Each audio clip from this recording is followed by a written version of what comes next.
أعوذ بالله من الشيطان الرجيم.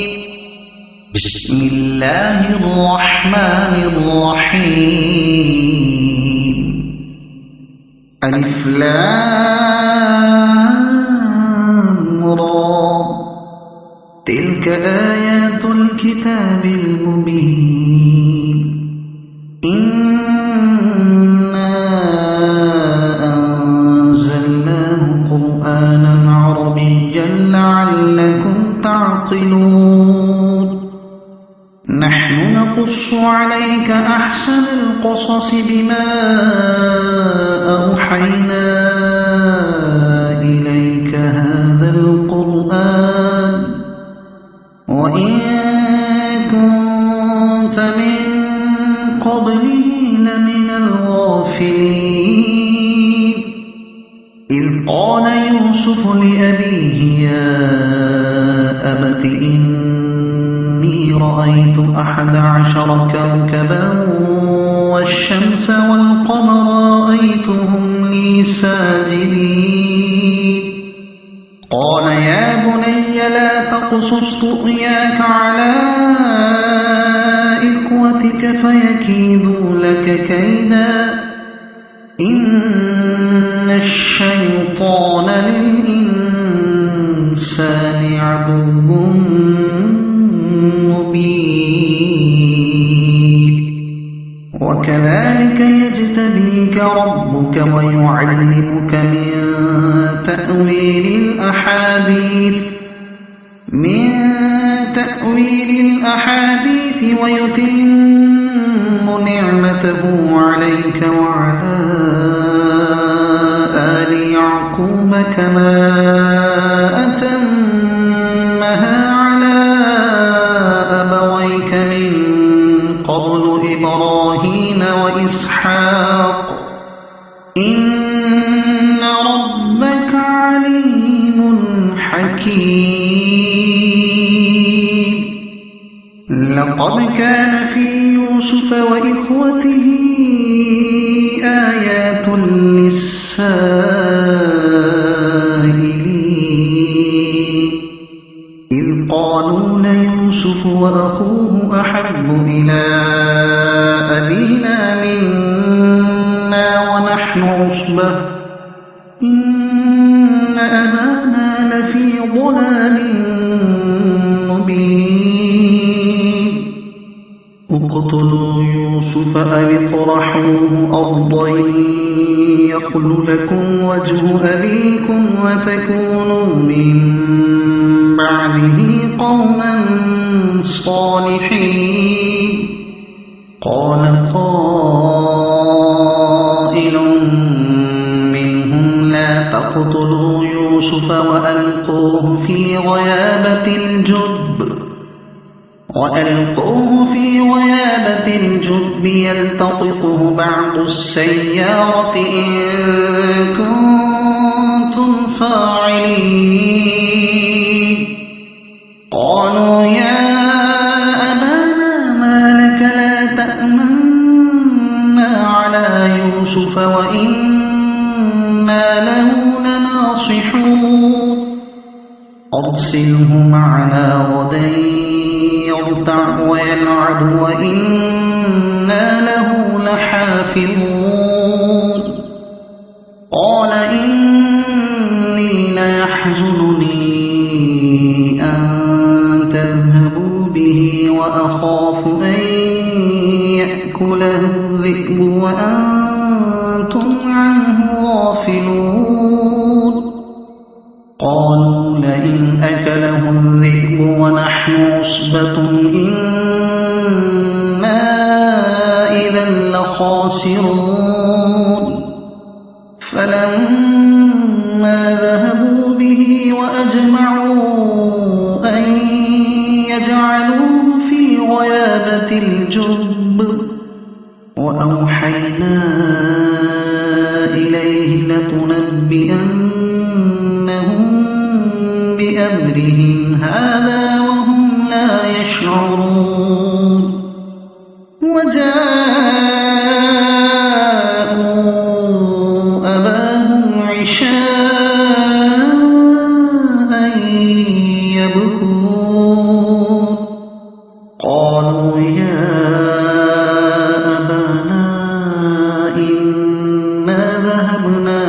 نستبق وتركنا يوسف عند متاعنا فأكله الذئب وما أنت بمؤمن لنا ولو كنا صادقين وجاءوا على قميصه بدم كذب قال بل سولت لكم أنفسكم أمرا فصبر جميل والله المستعان على ما تصفون وجاءت سيارة فأرسلوا واردهم فأدلى دلوه قال يا بشرى هذا غلام وأسروه بضاعة والله عليم بما يعملون وشروه بثمن بخس دراهم معدودة وكانوا فيه من الزاهدين وقال الذي اشتراه من مصر لامرأته أكرمي مثواه عسى أن ينفعنا أو نتخذه ولدا وكذلك مكنا ليوسف في الأرض ولنعلمه من تأويل الأحاديث والله غالب على أمره ولكن أكثر الناس لا يعلمون ولما بلغ أشده آتيناه حكما وعلما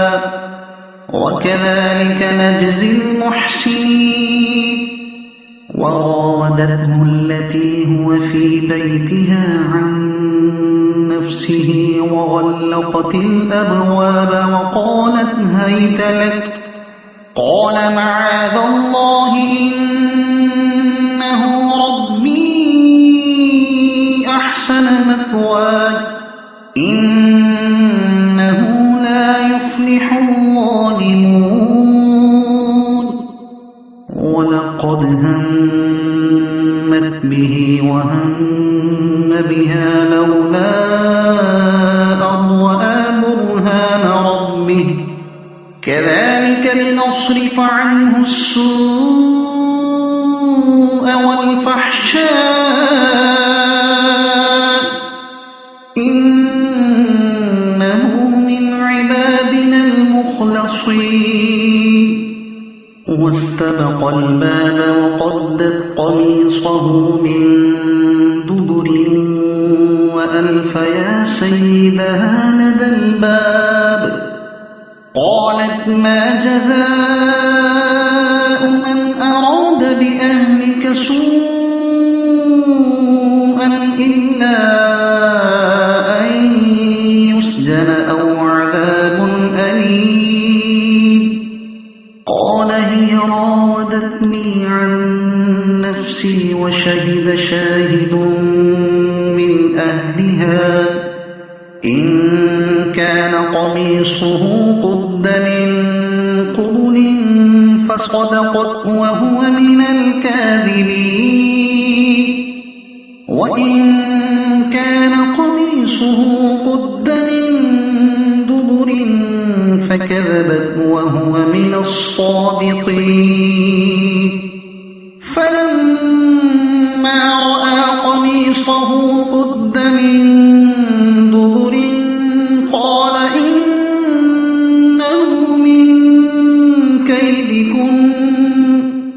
إن كيدكن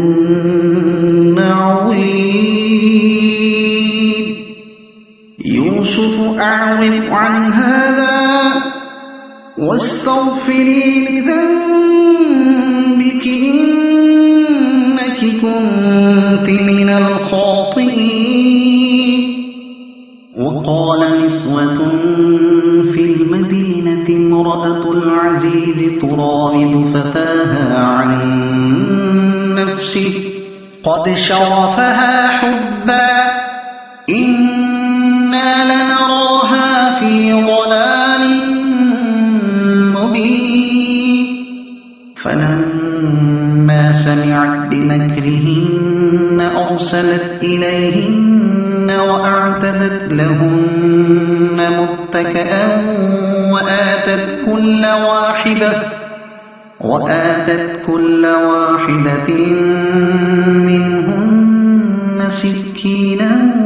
وقالت اخرج عليهم فلما رأينه أكبرنه وقطعن أيديهن وقلن حاش لله ما هذا بشرا إن هذا إلا ملك كريم قالت فذلكن الذي لمتنني فيه ولقد راودته عن نفسه فاستعصم ولئن لم يفعل ما آمره ليسجنن وليكونن من الصاغرين قال رب السجن أحب إلي مما يدعونني إليه وإلا تصرف عني كيدهن أصب إليهن وأكن من الجاهلين فاستجاب له ربه فصرف عنه كيدهم إنه هو السميع العليم ثم بدا لهم من بعد ما رأوا الآيات ليسجننه حتى حين ودخل معه السجن فتيان قال أحدهما إني أراني أعصر خمرا وقال الآخر إني أراني أحمل فوق رأسي خبزا تأكل الطير منه نبئنا بتأويله إنا نراك من المحسنين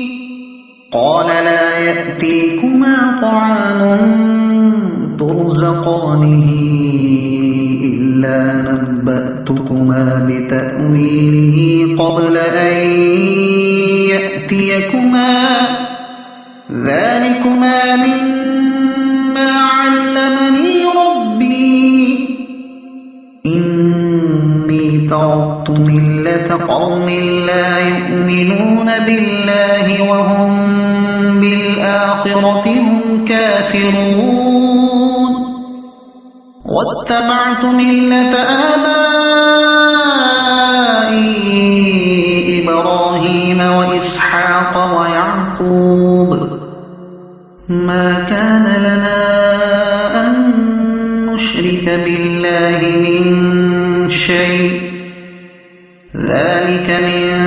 فضل الله علينا وعلى الناس ولكن أكثر الناس لا يشكرون يا صاحبي السجن أأرباب متفرقون خير أم الله الواحد القهار ما تعبدون من دونه إلا أسماء سميتموها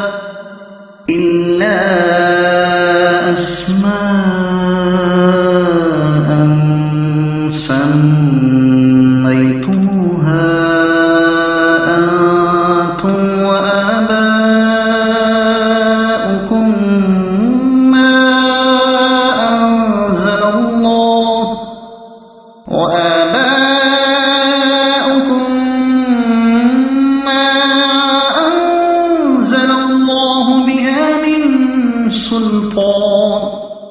إن الحكم إلا لله أمر ألا تعبدوا إلا إياه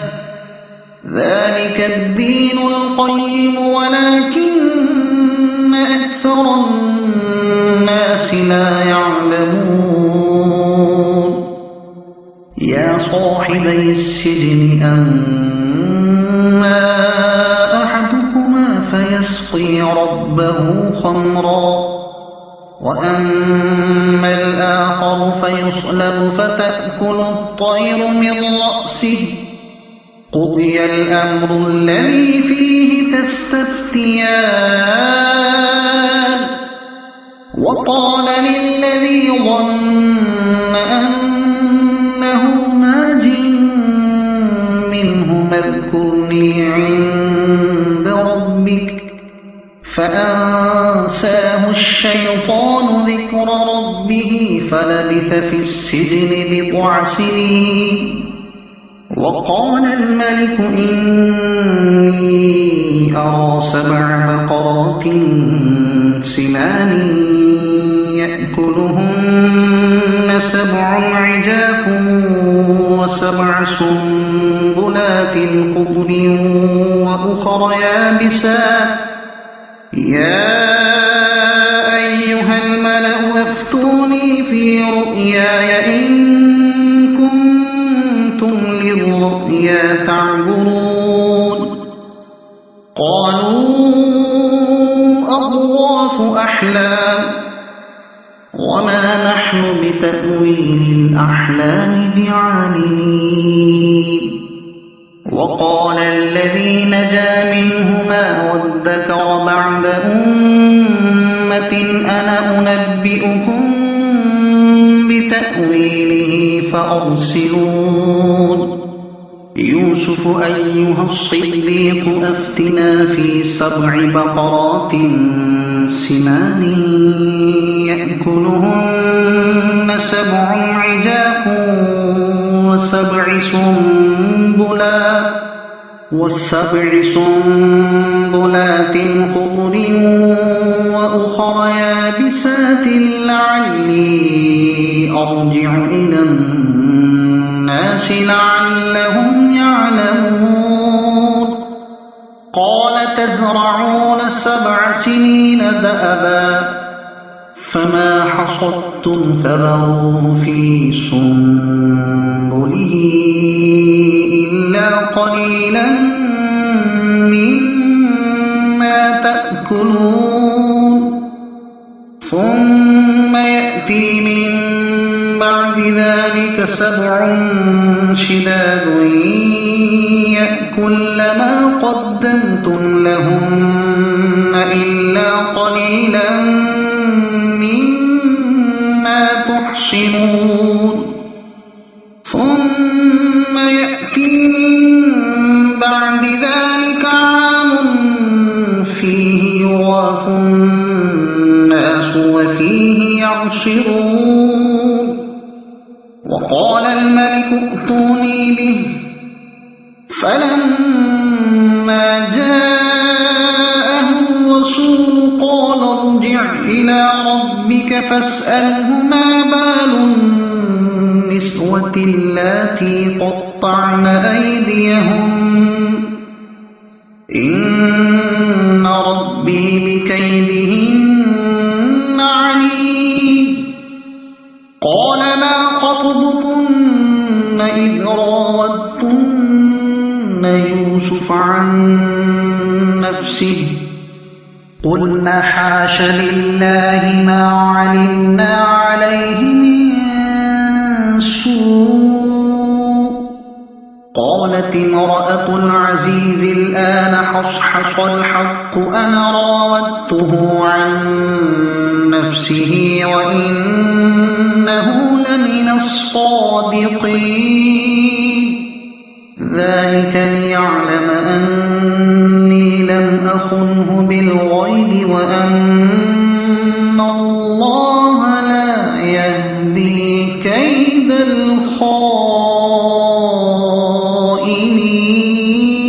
الخائنين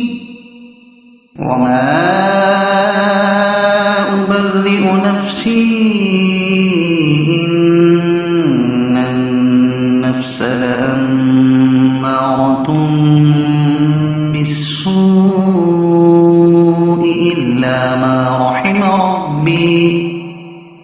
إن ربي غفور رحيم وقال الملك ائتوني به أستخلصه لنفسي فلما كلمه قال إنك اليوم لدينا مكين أمين قال اجعلني على خزائن الأرض إني حفيظ عليم وكذلك مكنا ليوسف في الأرض يتبوأ منها حيث يشاء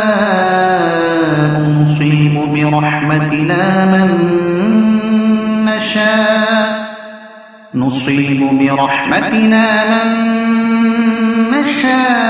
نشاء ولا نضيع أجر المحسنين ولأجر الآخرة خير للذين آمنوا وكانوا يتقون وجاء إخوة يوسف فدخلوا عليه فعرفهم وهم له منكرون ولما جهزهم بجهازهم قال ائتوني بأخ لكم من أبيكم ألا ترون أني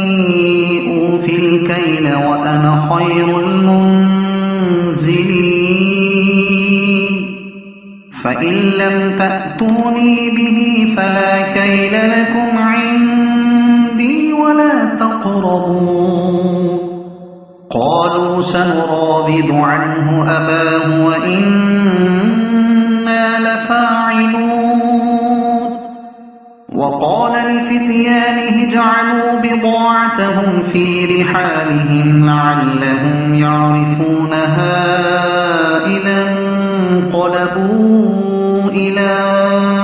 أهلهم لعلهم يرجعون فلما رجعوا إلى أبيهم قالوا يا أبانا منع منا الكيل فأرسل معنا أخانا نكتل وإنا له لحافظون قال هل آمنكم عليه إلا كما أمنتكم على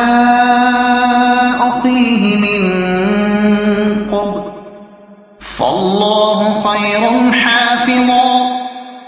وهو أرحم الراحمين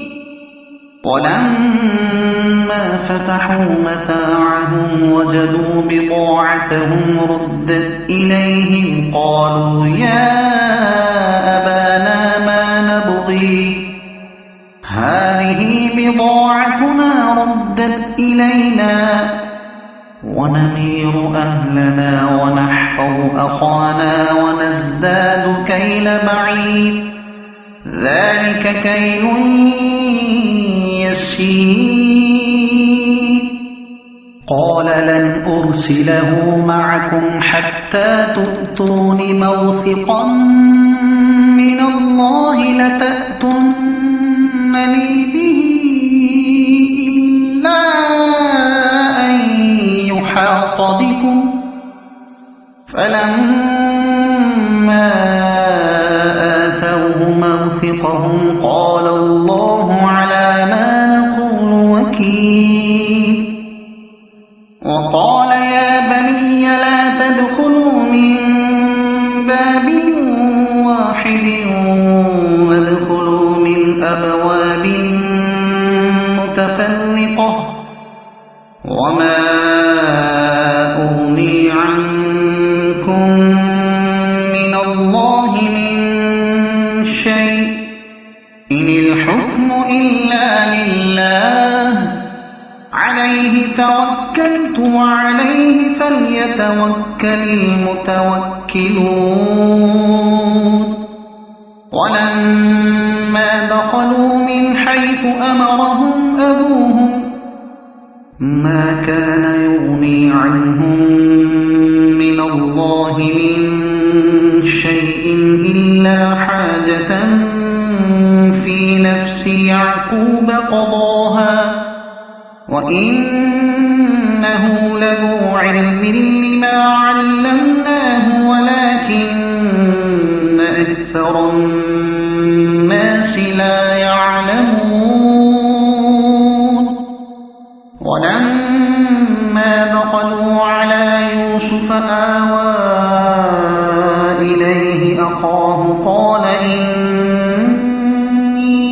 أنا أخوك فلا تبتئس بما كانوا يعملون فلما جهزهم بجهازهم جعل السقاية في رحل أخيه ثم أذن مؤذن أيتها العير إنكم لسارقون قالوا وأقبلوا عليهم ماذا تفقدون قالوا نفقد صواع الملك ولمن جاء به حمل بعير وأنا به زعيم قالوا تالله لقد علمتم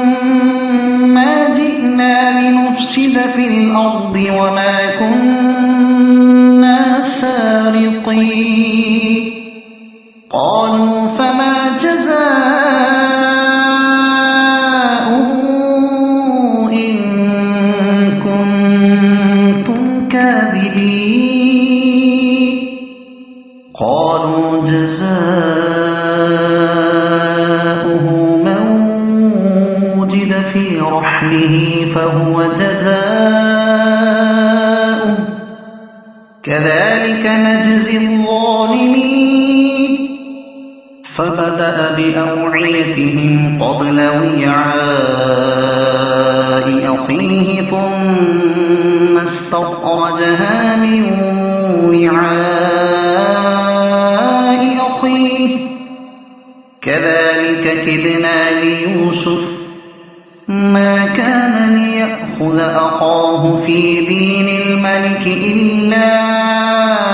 أن يشاء الله نرفع درجات من نشاء وفوق كل ذي علم عليم قالوا إن يسرق فقد سرق أخ له من قبل فأسرها يوسف في نفسه ولم يبدها له قال أنتم شر مكانا والله أعلم بما تصفون قالوا يا أيها العزيز إن له أبا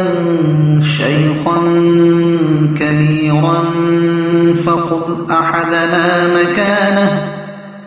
إنا نراك من المحسنين قال معاذ الله أن نأخذ إلا من وجدنا متاعنا عنده إنا إذا لظالمون فلما استيئسوا منه خلصوا نجيا قال كبيرهم ألم تعلموا أن أباكم قد أخذ عليكم موثقا من الله ومن قبل ما فرطتم في يوسف فلن أبرح الأرض حتى يأذن لي أبي أو يحكم الله لي وهو خير الحاكمين ارجعوا إلى أبيكم فقولوا يا أبانا إن ابنك سرق وما شهدنا إلا بما علمنا وما كنا للغيب حافظين واسأل القرية التي كنا فيها والعير التي أقبلنا فيها وإنا لصادقون قال بل سولت لكم أنفسكم أمرا فصبر جميل عسى الله أن يأتيني بهم جميعا إنه هو العليم الحكيم وتولى عنهم وقال يا أسفا على يوسف وابيضت عيناه من الحزن فهو كظيم قالوا تالله تفتأ تذكر يوسف حتى تكون حرضا أو تكون من الهالكين قال إنما أشكو بثي وحزني إلى الله وأعلم من الله ما لا تعلمون يا بني اذهبوا فتحسسوا من يوسف وأخيه ولا تيأسوا من روح الله إنه لا ييأس من روح الله إلا القوم الكافرون فلما دخلوا عليه قالوا يا أيها العزيز مسنا وأهلنا الضر وجئنا ببضاعة مزجاة فأوف لنا الكيل وتصدق علينا إن الله يجزي المتصدقين قال هل علمتم ما فعلتم بيوسف وأخيه إذ أنتم جاهلون قالوا أئنك لأنت يوسف قال أنا يوسف وهذا أخي قد من الله علينا إنه من يتق ويصبر فإن الله لا يضيع أجر المحسنين قالوا تالله لقد آثرك الله علينا وإن كنا لخاطئين قال لا تثريب عليكم اليوم يغفر الله لكم وهو أرحم الراحمين اذهبوا بقميصي هذا فألقوه على وجه أبي يأت بصيرا وأتوني بأهلكم أجمعين ولما فصلت العير قال أبوهم إني لأجد ريح يوسف لولا أن تفندون قالوا تالله إنك لفي ضلالك القديم فلما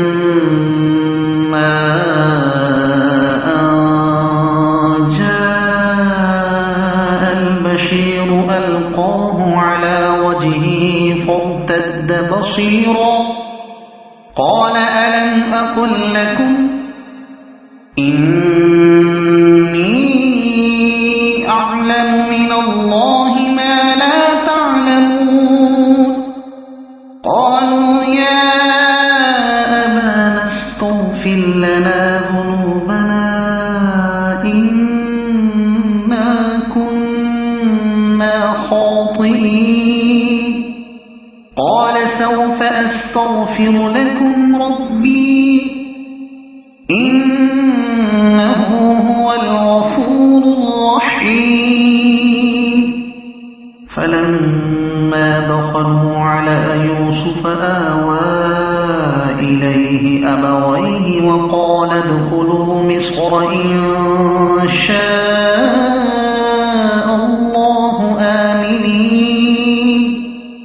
ورفع أبويه على العرش وخروا له سجدا وقال يا أبت هذا تأويل رؤياي من قبل قد جعلها ربي حقا وقد أحسن لي إذ أخرجني من السجن وجاء بكم من البدو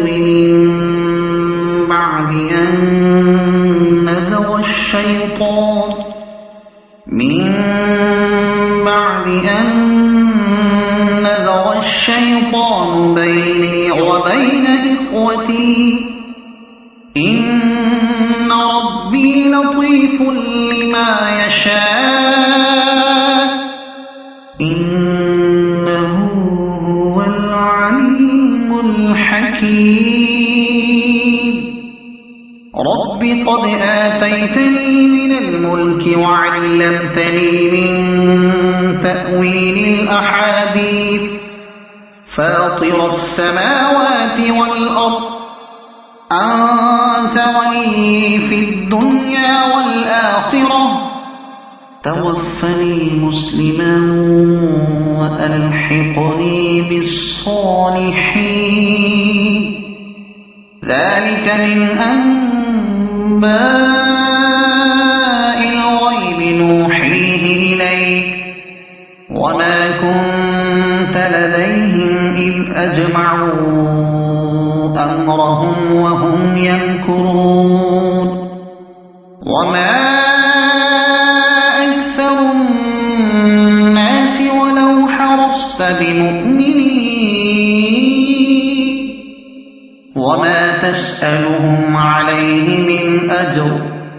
إن هو إلا ذكر للعالمين وكأي من آية في السماوات والأرض يمرون عليها وهم عنها معرضون وما يؤمن أكثرهم بالله إلا وهم مشركون أفأمنوا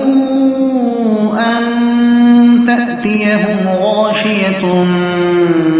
من عذاب الله أو تأتيهم الساعة بغتة وهم لا يشعرون قل هذه سبيلي أدعو إلى الله على بصيرة أنا ومن اتبعني وسبحان الله وما أنا من المشركين وما أرسلنا من قبلك إلا رجالا نوحي إليهم من أهل القرى أفلم يسيروا في الأرض فينظروا كيف كان عاقبة الذين من قبلهم ولدار الآخرة خير للذين اتقوا أفلا تعقلون حتى إذا استيأس الرسل وظنوا أنهم قد كذبوا جاءهم نصرنا رسلنا فنجي من نشاء ولا يرد بأسنا عن القوم المجرمين لقد كان في قصصهم عبرة لأولي الألباب ما كان حديثا يفترى ولكن تصديق الذي بين يديه وتفصيل كل شيء وهدى ورحمة لقوم يؤمنون صدق الله